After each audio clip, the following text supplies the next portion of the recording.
சோர்வா இருக்கிறது யார்?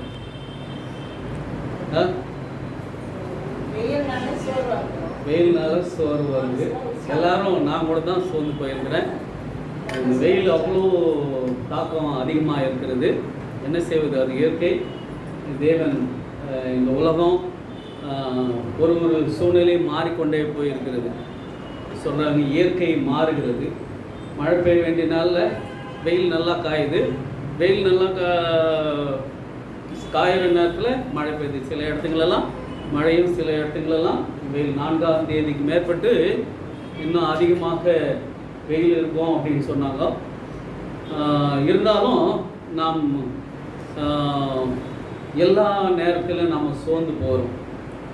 அப்படி சோர்ந்து போகிறதுக்கான அநேக சூழல் நமக்கு வந்த போதிலும் கூட தேவன் இந்த நாளிலும் கூட நம்மை பாதுகாத்து வழிநடத்தி அவருடைய சமூகத்தில் நம்மை கூட்டி சேர்த்திருக்கிறார். இந்த பரிசுத்த ஓய்வு நாளிலும் கூட ஆண்டவருடைய சமூகத்தில் வந்திருக்கிறதான ஒவ்வொருவரையும் வாழ்த்தி வரவேற்றுக் கொள்கிறேன். ஜெபம் செய்வேன். ஜெபம் செய்வோம். அன்பில் நேச தகப்பனே, இந்த பரிசுத்தமான ஓய்வு நாளிலும் கூட ஆண்டவரே கர்த்தாவே, நாங்கள் சோர்வோடு ஆண்டவரை மன கலக்கத்தோடு பயத்தோடு ஆண்டவரை பக்தி வினயத்தோடு உடைய சமூகத்தில் நாங்கள் கூடியிருக்கிறோம் அப்பா. ஏன்னு சொன்னால் இந்த நாளை நீங்கள் ஆசீர்வதித்திருக்கிறேன். இந்த நாளில் ஆண்டவரே பயத்தை நீர் எங்களுக்கு கொடுத்திருக்கிறேன். நம்முடைய சமூகத்திலே நாங்கள் வருவோம். இந்த பரிசுத்த ஓய்வு நாளை ஆண்டவரே நாங்கள் மகிழ்ச்சியாக உங்களுடைய சமூகத்திலே ஆண்டவரை காணும்படியாகவும் எங்கள் ஜீவனையும் பலனையும் நீங்கள் ஆசீர்வதித்து இந்த நாள் வரைக்கும் வழிநடத்தி தயவுக்காகவும் சோதரிக்கிறோம்ப்பா. இந்த நேரத்திலும் கூட அடியனை இந்த பரிசுத்த ஆவியின் மூலமாக எடுத்து பயன்படுத்தும்படியாக இயேசுவின் வழியாய் செபிக்கிறேன் பிதாவே, ஆமென். ஏசாயா 40ஆம் அதிகாரத்தில் எடுங்க. ஏசாயா 40ஆம் அதிகாரம் 28லிருந்து 31 வசனங்கள் வரை நாம் வாசிப்போம். ஏசாயா 40ஆம் அதிகாரம் எடுத்தவங்க வாசிங்க. பூமியின் கடையாளர்களை சிருஷ்டித்த கர்த்தராகிய அநாதி தேவன் சோர்ந்து போவதுமில்லை, இளைப்படைவதுமில்லை, இதை நீ அறியாயோ? பூமியின் கடையந்திரங்களை சிருஷ்டித்த கர்த்தராகிய அநாதி தேவன் சோர்ந்து போவதில்லை, இளைப்படைவதும் இல்லை, அதை நீ அறியாயோ? இதை நீ கேட்டதில்லையோ? அவருடைய புத்தி ஆராய்ந்த முடியாதது. சோர்ந்து போகிறவனுக்கு பலன் கொடுத்து சத்துவம் இல்லாதவனுக்கு சத்துவத்தை பெருக பண்ணுகிறார் என்று நம்ம வேதத்தில் பார்க்கிறோம். சோர்வு எதனால வருது? நம்ம இங்கே வேதத்தில் படித்தோம். பூமியின் கடையாந்தரங்களை சிருஷ்டித்த கர்த்தராகிய அநாதி தேவன் சோர்ந்து போவதில்லை. யார் சோர்ந்து போகிறோம்? நாம தான் சோர்ந்து போகிறோம். எதனால நம்ம சோர்ந்து போகிறோம்? எதனால நம்ம சோர்ந்து போகிறோம்? நீங்க தான் சொல்லணும். ஆமா, கடன் பிரச்சனாலும் சோர்ந்து போயிடும், வெயில்னாலும் சோர்ந்து போயிடும், சரியா படிப்பு ஏறலனாலும் சோர்ந்து போயிடும், நாம நினைச்சது நிறைவேறினாலும் சோர்ந்து போயிடும். இந்த சோர்வு யாருக்கெல்லாம் வருது? எல்லாருக்கும் வருது. சின்ன குழந்தையிலேருந்து வயதான முதியோர் வரைக்கும் இந்த சோர்வானது தொடர்ந்து வந்து கொண்டு தான் இருக்கிறது. ஆனால் இன்றைக்கு தேவன் சொல்லியிருக்கிறார், பூமியின் கடையாந்தரங்களை சிருஷ்டித்த கர்த்தராகிய அநாதி தேவன் சோர்ந்து போவதில்லை, இளைப்படைவதில்லை, இதை நீ அறியாயோ? இதை நீ கேட்டதில்லையோ? அவருடைய புத்தி ஆராய்ந்து முடியாது. அப்போ மனுஷர்களாக நமக்கு தான் சோர்வு வரும். ஆண்டவருக்கு வருமா? வருமா வராதா? எப்படி நீ சொல்லுவீங்க? நமக்கு சோர்வு வருது, ஆண்டவருக்கு சோர்வு இருந்ததா இல்லையா? இயேசு கிறிஸ்துக்கு சோர்வு இருந்ததா இல்லையா? கண்டிப்பா இருந்தது, கண்டிப்பா இருந்தது. அப்போ இங்க சொல்றாரு, அநாதி தேவன் சோர்ந்து போவதில்லை அப்படின்னு வார்த்தை இங்க ஏசாயா 40ஆம் அதிகாரத்தில் 28ஆம் வசனத்தில் சொல்லப்பட்டு இருக்கிறது. ஏன் அவர் சோர்ந்து போனார்? இப்போ இங்க அனாதி தேவன் சோர்ந்து போதில்லை, ஏசப்பா ஏன் சோர்ந்து போனார்? ஏன் சோர்ந்து போனார்? நமக்கு சோர்வு வருது, ஏன் ஏசப்பா சோர்ந்து போனார்? நீங்க தான் பேசணும். ஆமா, மனுஷனுடைய கிரியைகள் அவரை சோர்வடைய செய்தது அப்படின்னு பாஸ்டர்மா சொல்றாங்க. அவரு எப்படி வந்தார் இந்த பூமிக்கு? அவர் தெய்வ ரூபமா வந்தாரா? பிதாவின் ரூபத்தில் அவர் வந்தாரா? இல்ல, ஒரு மனுஷ ரீதியாக இந்த பூமிக்கு வந்தார். அதனாலதான் அவருக்கு சோர்வு இருந்தது, அவருக்கு பலவீனம் இருந்தது, அவருக்கு தாகம் எடுத்தது, பசி உண்டானது, அழுதாரு, எல்லாமே செய்தார். இப்போ இங்க இயேசு கிறிஸ்துவுக்கே ஒரு சோதனை வந்தது. அந்த மத்தேயு 4ஆம் அதிகாரத்துல 2வது வசனத்துல ஏன் அவருக்கு சோதனை வந்தது அப்படின்னு பார்க்கும்போது, அவர் எத்தனை நாள் சாப்பிடாத இருந்தார்? 40 நாள் இரவும் பகலும் சாப்பிடல. நம்ம ஒரு நாள், நான் கூட சனிக்கிழமையில் ஒய்ஃபு வேலை செய்து கொடுத்து சொல்லும், நாங்கள் சாப்பிட்டு போ, அங்கே போய் காதை அடிச்சுக்கிட்டு பேசுகிறே அப்படின்னு சொல்லுவாங்க. இப்போது நான் இல்லை வேணாம், இரவு சாப்பாடோட சரி, அதோட தண்ணி கூட குடிக்கல. பாஸ்டம்மா சொன்னதுலேருந்து எனக்கும் கொஞ்சம் தைரியம் வந்துச்சு. அவங்க சாயந்தரம் வரைக்கும் இருக்கிறாங்க, என்னால் 12 மணி வரைக்கும் கூட இருக்க முடியல. சரி, இருந்தாலும் அந்த ஒரு 12 அந்த ஒரு 6 மணி நேரமாவது இருக்கலாம், காலையிலேருந்து ஒரு 6 மணி நேரமாவது இருக்கலாம் அப்படின்னா கூட எனக்கு சோர்வு வந்தது.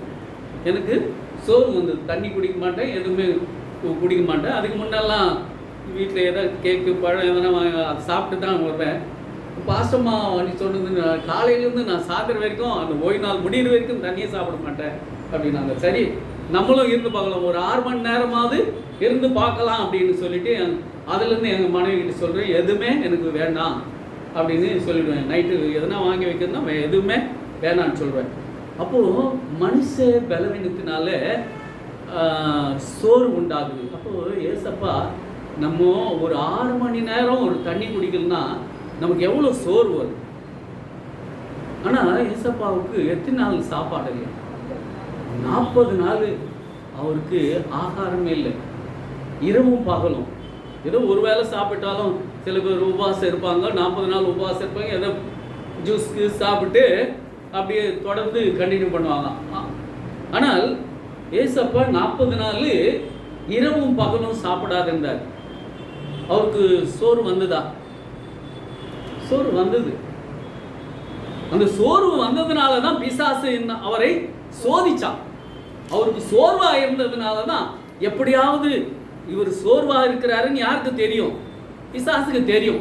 ஏன்னு சொன்னா அவன் வேதத்தை முழுமையாக அறிந்திருக்கிறவன், அந்த பரலோகத்தை அவன் முழுமையாக அறிந்திருக்கிறவனுக்கு ஏசப்பா மனித ரூபத்தில் இருக்கும்போது அவர் சோர்வா இருக்கிறது யாருக்கு தெரியும்? ஆமா, பசியா இருந்தது.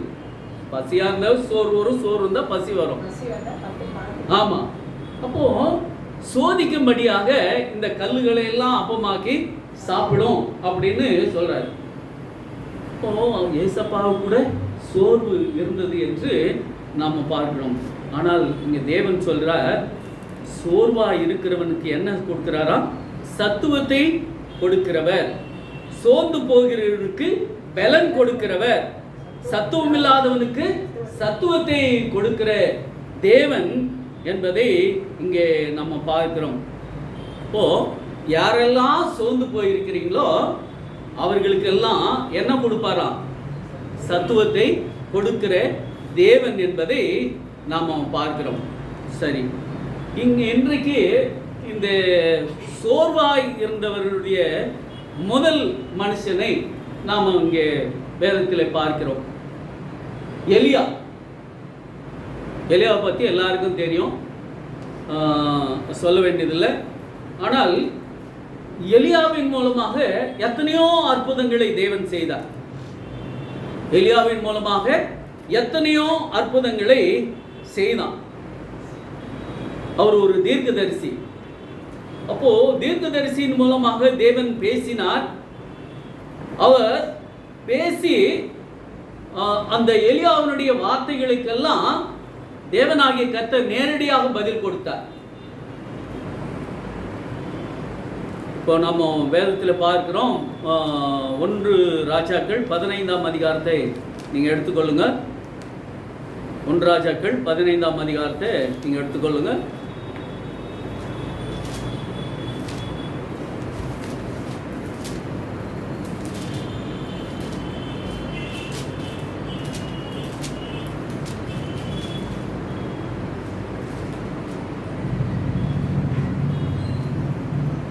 இங்கே 15ஆம் அதிகாரத்தில்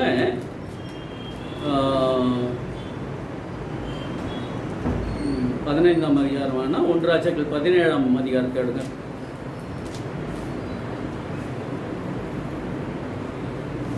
பதினேழாம் அதிகாரம் 1வது வசனத்தை வாசிங்க. கிளையாத்தின் குடிகளிலே திஸ்பீனாகிய எலியா ஆகாப்பை நோக்கி, என் வாக்கின்படியே அன்றி இந்த வருஷங்களிலே பனியும் மழையும் பெய்யாது இருக்கும் என்று இஸ்ரவேலின் தேவனாகிய கர்த்தருக்கு முன்பாக நிற்கிற நான் அவரை ஜீவனை கொண்டு சொல்லுகிறேன் என்று சொல்றார். இப்போ இது யாருக்கு சொல்றாருன்னு சொன்னா ஆகாப் ராஜாவுக்கு சொல்றார். இந்த தேசத்துல இந்த வருஷம் பனியும் மழையும் பெய்யாது அப்படின்னு ஒரு எச்சரிக்கை கொடுக்கிறார். இந்த எச்சரிக்கை யாரிடத்திலிருந்து வருதுன்னு சொன்னா தேவனிடத்திலிருந்து இந்த எச்சரிக்கை தம்முடைய தூதன் மூலமாக, இந்த எலியாவின் மூலமாக அங்கு சொல்லப்படுகிறது. அவன் சொன்ன பிரகாரம் அந்த வருஷத்துல மழை இல்லாத போனது என்று நாம் பார்க்கிறோம். அப்போ மழை இல்லாத போன போதிலும் கூட இந்த எலியாவை ஆண்டவர் சொல்றாரு, நீ போய் அந்த யோர்தானுக்கு நேராக அந்த கேரி தாற்றண்டையிலே நீ போய் ஒளிந்து கொண்டிரு அப்படின்னு ஆண்டவர் சொல்றாரு. அப்போ அவன் ஒளிந்து கொண்டு இருக்கும் போது அவனுக்கு என்ன நேர்ந்தது? அவன் பசியா இருக்கிறான். பசியா இருக்கும்போது கூட அந்த வருஷத்துல மழை இல்லை, பனி இல்லை, அந்த பசியா இருக்கிறான். நீ போய் அந்த ஆற்றண்டையிலே நீ ஒளிந்து கொண்டிருன்னு ஆண்டவர் சொல்றாரு. அப்போ ஒளிந்து கொண்டு இருக்கும்போது 6வது வசனம், 1 ராஜாக்கள் 17:6 வசனத்தை நாம் பார்த்தோம் என்று சொன்னால், காகங்கள் அவனுக்கு விடியற் காலத்து அப்பமும் இறைச்சியும் சாயங்காலத்து அப்பமும் இறைச்சியும் கொண்டு வந்து காகத்துக்கு அந்த ஆற்றின் தண்ணீரை குடிச்சான்.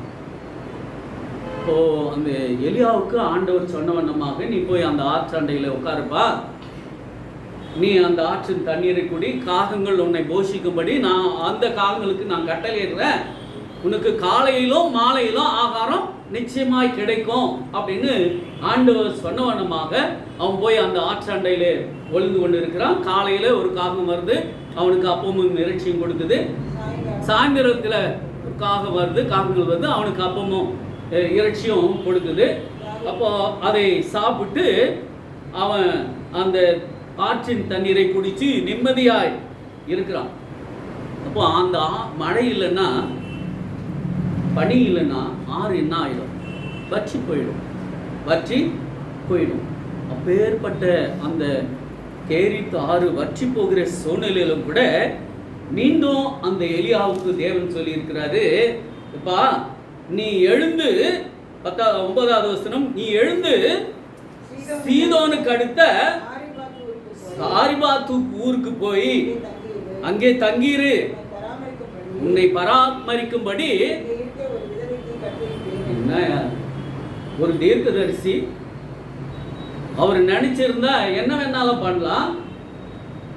ஆண்டவர் சொல்றாரு, நீ போய் அப்பா நீங்க வேணாப்பா, நீ சீதோனுக்கு அடுத்த ஒரு இடத்துல போய் சாரிபாத் ஊருக்கு போப்பா, அங்கே ஒரு விதவையை போஷிக்கும்படி அவளுக்கு நான் கட்டளை இட்டு இருக்கிறேன் அப்படின்னு இந்த எலியாவுக்கு ஆண்டவர் சொல்றார். எலியா ஏதாவது மறுப்பு பேசினாரான்னு சொன்னா, என்னப்பா என்ன சாமி, நீங்க போய் ஒரு விதவை வீட்டில் போய் சந்திக்க போடுங்க, யாருன்னா ஒரு செல்வந்தர் வீட்லையாவது என்னை கொண்டு போயிட்டு விடும் அப்படின்னு எந்த மறுப்பும் பேசவே இல்லை. ஆண்டவர் சொன்னவண்ணமாக அவர் எங்க போறாரு? அந்த ஊருக்கு போறாரு. அப்போ அந்த வீட்டில், அந்த விதவையின் வீட்டில் கொஞ்சம் மாவும் கலசத்தில் கொஞ்சம் எண்ணெய் மாத்திரம்தான் இருந்தது. கொஞ்சம் மாவும் கலசத்தில் கொஞ்சம் எண்ணெய் மாத்திரம்தான் இருந்தது. அது எதுக்குன்னு சொன்னால், அந்த 2 பிள்ளைங்களுக்கு, அவங்களுக்கு ஒரு சின்ன குழந்தை இருந்தாங்க. அந்த விதவைக்கு 2 பேருக்கும் திருப்தியாக சாப்பிட்றதுக்கும் அது முடியாது. கொஞ்சம் மாவும் கொஞ்சம் எண்ணெய் தான் இருந்தது. அவங்க விறகு பொறிக்கொண்டு என்ன பண்ணுற அப்படின்னு கேட்கும்போது, நான் விறகு பொறிக்கொண்டு இருக்கிறேன், இந்த ஒரு அடை சுடுவதற்காக நான் இதை ஆயத்தம் பண்ணுறேன் அப்படின்னு. அப்போ அந்த விதவி இடத்துல இந்த எலியாவை போயிட்டு, முதல்ல நீ தொடர்கள் அடை, அந்த அடையில எனக்கு முதல் கொடு அப்படின்னு சொல்லும்போது அந்த விதவை மறுப்ப சொல்லலை. ஐயா, எங்களுக்கு இருக்கிறத கொஞ்சம் மாவு கொஞ்சம் எண்ணெய் தான், இதை நாங்கள் சாப்பிட்டு நாங்கள் ஒருவேளை மறிச்சும் போயிடலாம், இதை என்னால் உனக்கு கொடுக்க முடியாதுன்னு அந்த சகோதரி சொல்லவே இல்லை. போனா சுட்டா முதல் அப்பத்தை அடைய அந்த எலியாவுக்கு கொடுத்த அவர் சாப்பிட்டாரு. சாப்பிட்டு பிறகு ஒரு அற்புதம் நடந்தது. என்ன அற்புதம் நடந்தது? அந்த விதவியின் வீட்டில் பானையில் எண்ணெய் மாவு குறைபடலை, அந்த கலசத்தில் அந்த பானையில் மாவு குறைபடலை, கலசத்தில் எண்ணெய் குறைபடலை. எது வரைக்கும் அப்படின்னா, அந்த பஞ்சம் தீரும் வரைக்கும் எலியா எங்க தான் சாப்பிட்டாராம்? அந்த விதவை வீட்டில் தான் சாப்பிட்டார், வேற எங்கேயும் போல. இப்போ இவ்வளவு அற்புதத்தை யார் பார்த்தது?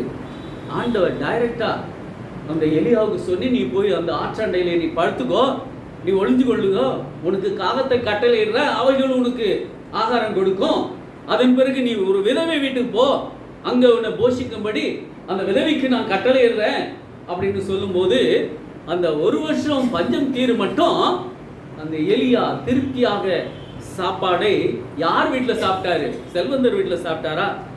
இல்லை வேற ஏதாவது பெரிய நிலம் வச்சிருக்கிற அவங்க வீட்டில் சாப்பிட்டாரா? இல்லை, அந்த விதவை வீட்டில் போயிட்டு சாப்பிட்டு அந்த ஆகாரத்தின் மூலமாக அவர் பலன் அடைஞ்சார் என்று நாம் பார்க்கிறோம். ஆனால் இப்படிப்பட்ட ஒரு எலியாவுக்கு ஒரு பெரிய சோதனை வந்தது. 18ஆம் அதிகாரத்தில் நாம் பார்க்கிறோம். என்ன சோதனைன்னு சொன்னா, ஒரு பலியிடுதல், அதாவது கர்த்தருக்கென்று பலி செலுத்தணும். அந்த பலி செலுத்தும் போது உண்மையான தேவன் யார் என்பதை அங்க இருக்கிற ஜனங்கள் தெரிந்து கொள்ள வேண்டும். அதற்காக ஒரு சவால், எங்க கார்மேல் பர்வதத்தில் ஒரு சவாலை அங்கே சந்திக்கிறார். சொல்றாரு, 450 பாகால் தீர்க்கதரிசிகளும் எலியாவும் அவனோடு கூட இருந்த அந்த ஜனங்களும் இருந்தாங்க. இப்போ என்ன சொல்றாருன்னு சொன்னா, பலி செலுத்தணும், நீங்க உங்க பிரகாரமாக நீங்க ஒரு பலிபீடத்தை கட்டுங்க, முதல்ல நீங்க பலி செலுத்துங்க அப்படின்னு சொல்லி உத்தரவு போடுறாரு. அவங்க பலி செலுத்துறாங்க. காலை முதல் சாயந்தரம் வரைக்கும் அந்த பலி அவங்க தேவன் ஏற்றுக்கொள்ளவில்லை. அந்த 450 பாகால் தீர்க்கதரிசிகளும் மாரலை அடிச்சுக்கிறாங்க, கீறிக்கிறாங்க, ரத்தம் சரீரத்தில் ஊத்துது, அப்போ கூட அவங்க தேவன் கண்டுக்கல. அதுக்கப்புறமா எலியா கிண்டல் பண்ணுறாரு, உங்கள் சாமி எங்கன்னா தூங்குவாங்க, போய் எழுப்பு அப்படின்னு சொல்லி எலியா கிண்டல் பண்ணுவார். அதுக்கப்புறமா அவங்க வேலை முடிஞ்சிட்ட உடனே அடுத்த வேலை யார் இருந்ததுன்னா இந்த எலியாவுடைய வேலையாக இருந்தது. அவர் ஒரு பலிபீடத்தை கட்டுறாரு. ஒரு பலிபீடத்தை கட்டி ஒரு காளையை சந்தா துண்டிச்சு அந்த காளை விறகு வைக்கிறாரு. விறகு மேலே காளையை போடுறாரு. அந்த காளையின் மேலே தண்ணி ஊற்றுறாங்க. அதை சுற்றி தண்ணீர் அதிகமாக இருந்தது. அப்போது ஆண்டவரிடத்தில் முறையிடுறாரு, சாமி, இவர்கள் பொய்யான தீர்க்க தரிசனம் சொல்கிறாங்க, பொய்யான கடவுளை வணங்குறாங்க, நாங்கள் உண்மையான கடவுளை வணங்குறோம் என்பதற்காக நீ ஒரு அற்புதத்தை செய்ய வேண்டும் என்று அந்த எலியா கேட்டுக்கொண்ட போது வானத்திலிருந்து அக்கினி அந்த பலியை பட்சித்து போட்டதை நக்கி போட்டதுன்னு வேதத்தில் நம்ம பார்க்குறோம். அப்போது நக்கி போட்டது என்று நம்ம அந்த வேதத்தில் பார்க்குறோம். அப்போது எலியா அந்த 450 தீர்க்க தரிசிகளும் கொன்று போடும்படி ஆர்டர் போடுறாரு. இந்த 450 தீர்க்க தரிசிகளும் பாகால் தீர்க்க தரிசியில் கொன்று போடணும் அப்படின்னு உத்தரவு பிறப்பித்த உடனே 450 பேரும் வெட்டி போடுறாங்க. வெட்டி போட உடனே இந்த சங்கதியை யார் கேட்கிறான்னா, அந்த ஆகாப்புடைய மனைவியாக எசபேல் கேட்கிறார். 19வது அதிகாரத்தில் 1 ராஜாக்கள் 19ஆம் அதிகாரத்தில் எலியா செய்த எல்லாவற்றையும் 1வது வசனம், எலியா செய்த எல்லாவற்றையும் அவன் தீர்க்கதரிசிகள் எல்லாரையும் பட்டயத்தினாலே கொண்டு போட்ட செய்தி அனைத்தையும் ஆகாப் எசபேலுக்கு அறிவித்தான்.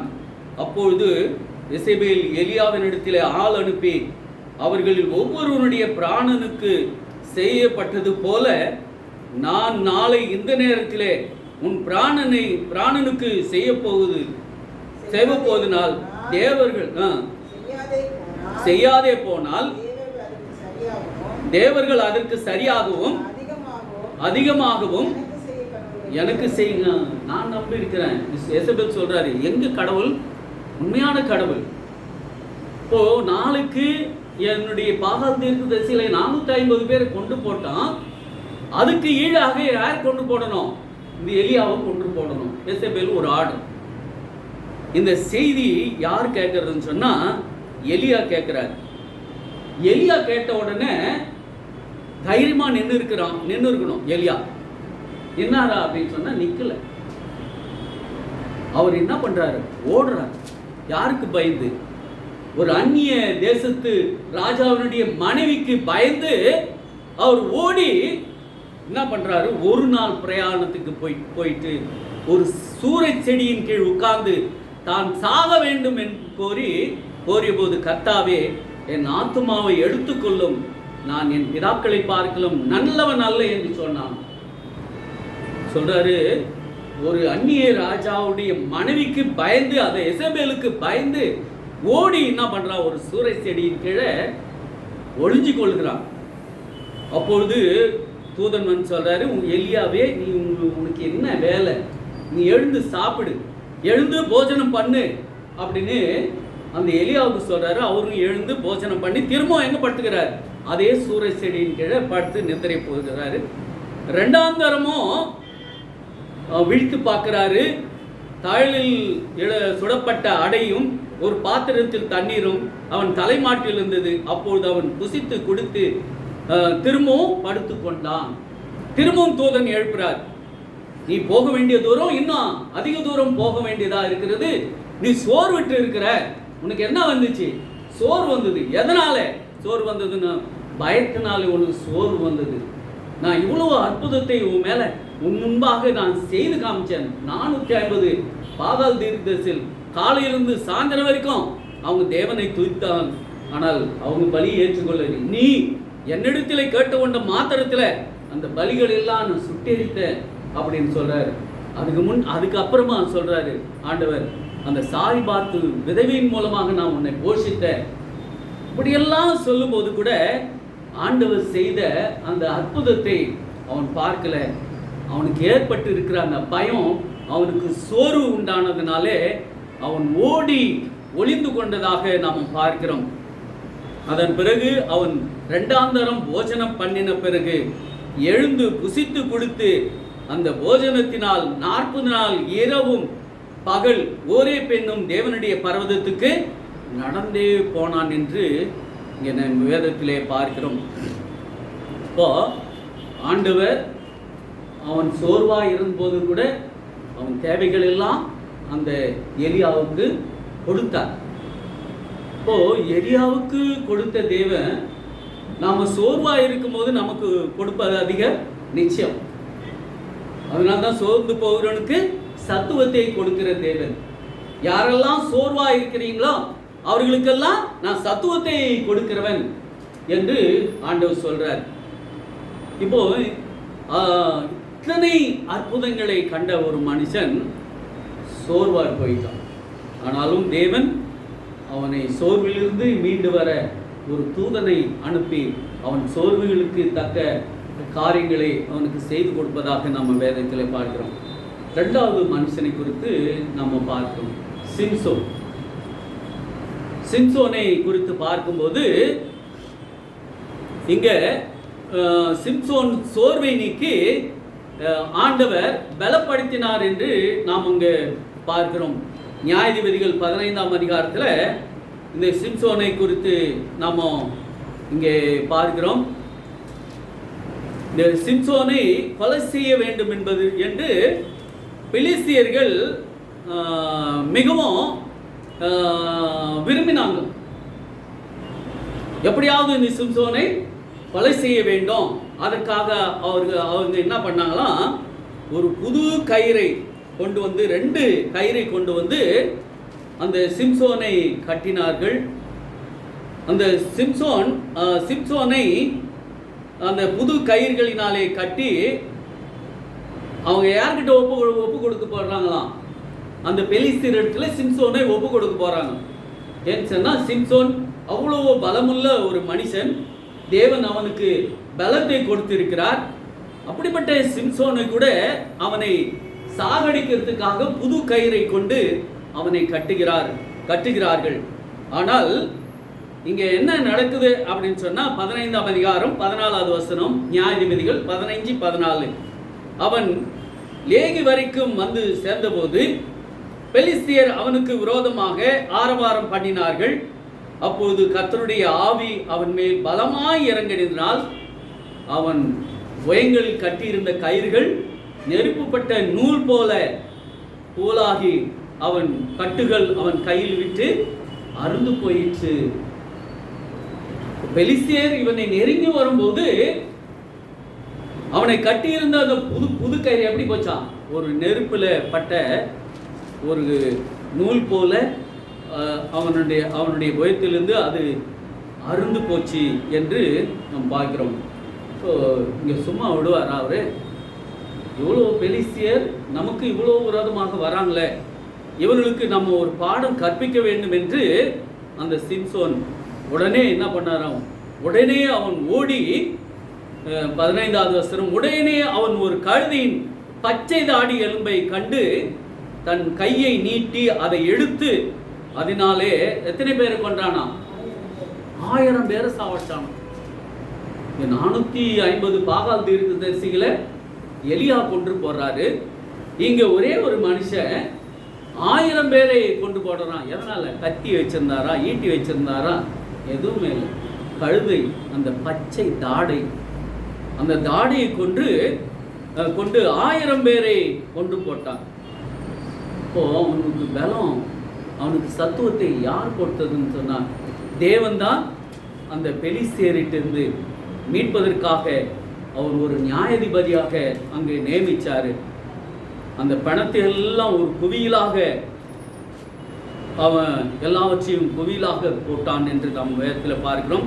அப்படிப்பட்ட அந்த மனுஷனுக்கு கூட 18வது வசனம், அவன் மிகவும் தாகமடைந்து கர்த்தரை நோக்கி கூப்பிட்டு, தேவரீர் உமது அடியேன் கையில் இந்த பெரிய ரட்சிப்பை கட்டளையிட்டு இருக்க, இப்பொழுது நான் தாகத்தினாலே செத்து விருத்த சேதனம் இல்லாதவர்கள் கையிலே விழ வேண்டுமோ அப்படின்னு சொல்ற. சோர்வாயிட்டான். ஒருத்தர் சண்டை போடுறதுக்கு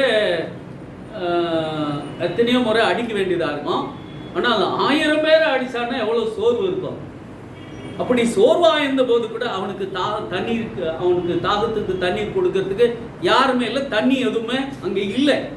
இப்போ ஆண்டவரிடத்தில் கேட்குறாரு, சாமி நான் தாகமாக இருக்கிறேன், நான் தாகத்தினாலே சோர்வுற்றி இங்கே மடிஞ்சு போயிட்டுறதுனா அந்த பெலிஸ்தியரின் கையில் நான் வீணா அழிஞ்சு போயிடுவேன், என் தாகத்தை தீர்க்கறதுக்கு நீங்கள் ஏதாவது செய்ய வேண்டும் அப்படி ஆண்டவரிடத்தில் அவன் விண்ணப்பம் கேட்குறாரு.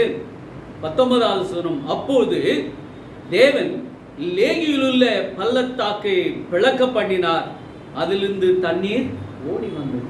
அப்போ சோர்ந்து போகிறவனுக்கு தேவன் என்ன கொடுத்தாரு? சத்துவத்தை கொடுத்தார், தண்ணீர் கொடுத்தார். சோர்வுக்கு என்ன வேண்டும் என்பதை ஆண்டவருக்கு தெரியும். அங்கே எலியாவுக்கு அந்த சோர்வுக்கு என்ன வேண்டும் என்பது ஆண்டவருக்கு தெரிஞ்சதுனால அவனுக்கு காலையிலே அப்பமும் இறைச்சியும் சாயந்தரத்தில் அப்பமும் இறைச்சியும் கொடுத்து போஷித்தார். அதே போல அங்கே ஒரு விதவையின் வீட்டில் அந்த அப்பத்தை கொண்டு அடைய கொண்டு அந்த பஞ்சம் தீரு வரைக்கும் அங்கே போஷித்தார்.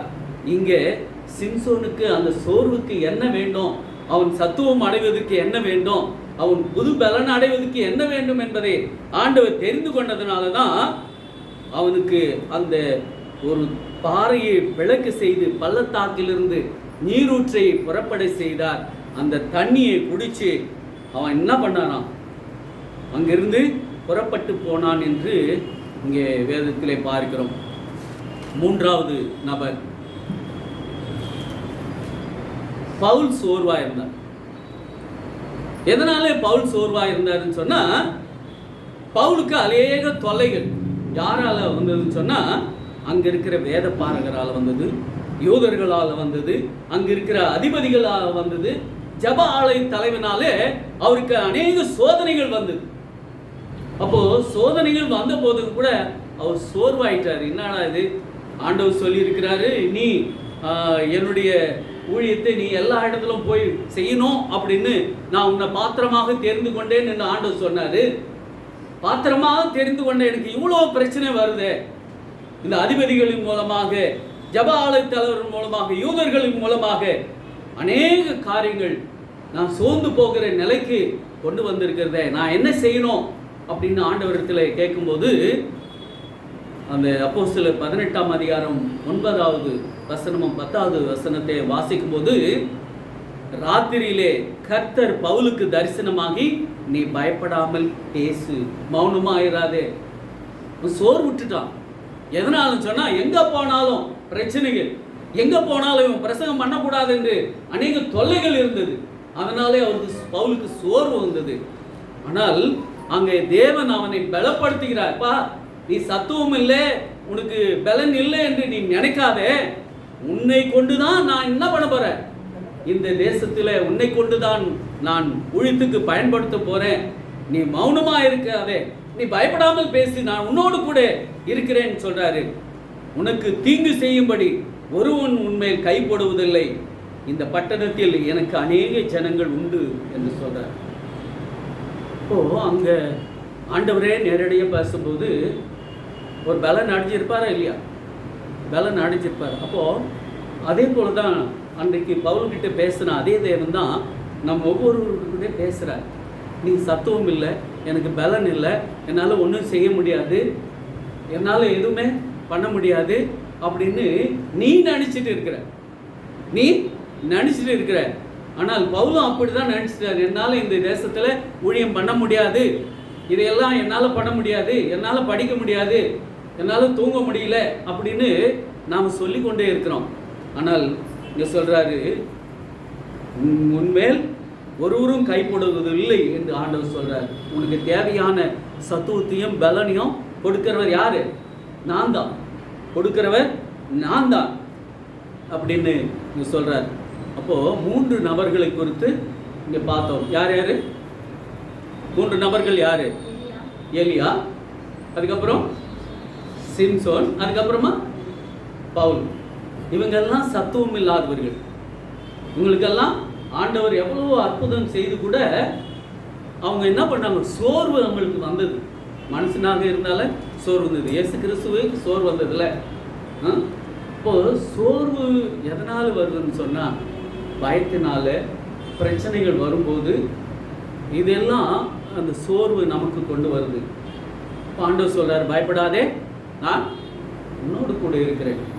எது வரைக்கும் ஆண்டவர் நம்மோடு கூட இருப்பார்? எது வரைக்கும் ஆண்டவர் நம்மோடு கூட இருப்பார்? அவர் ஒரு வாக்குத்தத்தம் சொல்லி இருக்கிறார்ல. என்ன வாக்குத்தத்தம் சொல்லி இருக்கிறாரு? சொல்லுங்கய்யா. முடிவு பரியந்தம் சொல்றாரு. எப்போ இந்த உலகம் முடியுதோ அது வரைக்கும் நான் உன்னோடு கூட இருக்கிறேன், ஒவ்வொருவரும் கூட இருக்கிறேன். பேர் சொல்லி அழைக்கிறாருமா, நான் உன்னோடு கூட இருக்கிறேன் ஐயா, நான் உன்னோடு கூட இருக்கிறேன். எது வரைக்கும் இருப்பேன்னு சொன்னால், முடிவு பறிந்த வரைக்கும். ஒரு வீட்டில் அப்பா அம்மா ஒரு பெண்ணை கல்யாணம் பண்ணி கொடுக்குறான், அந்த கல்யாணம் பண்ணி கொடுக்கறதோட முடிஞ்சு போச்சு. அவங்க அந்த தாய் வீட்டுக்கு போனோடனே அவ்வளோதான், எப்போ வருவாங்க போவாங்க, அதோட அவங்க கடமை முடிஞ்சு போச்சு.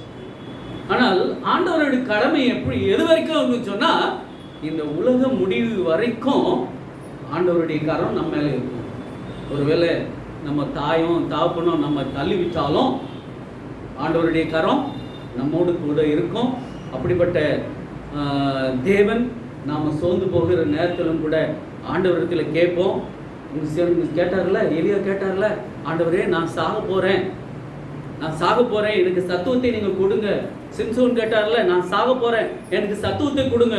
அப்போது பவுல் கேட்டார்ல, ஆண்டவரே இந்த இடத்துல எனக்கு ஊழியம் செய்ய முடியாது, என்னால் இங்கேருந்து என்னை அனுப்புங்க, நான் சோர்ந்து போயிருக்கிறேன் அப்படின்னு சொல்லும்போது கூட அந்த 3 பேரை தேற்றின தேவன் நம்மையும் தேற்ற அவர் வல்லவராயிருக்கிறார். ஆமென், ஆமென். தேவன் தாமே இந்த செய்தியை ஆசீர்வதித்து வழிநடத்துவதற்காக தேவனை ஸ்தோத்திரிப்போம். ஆமென்.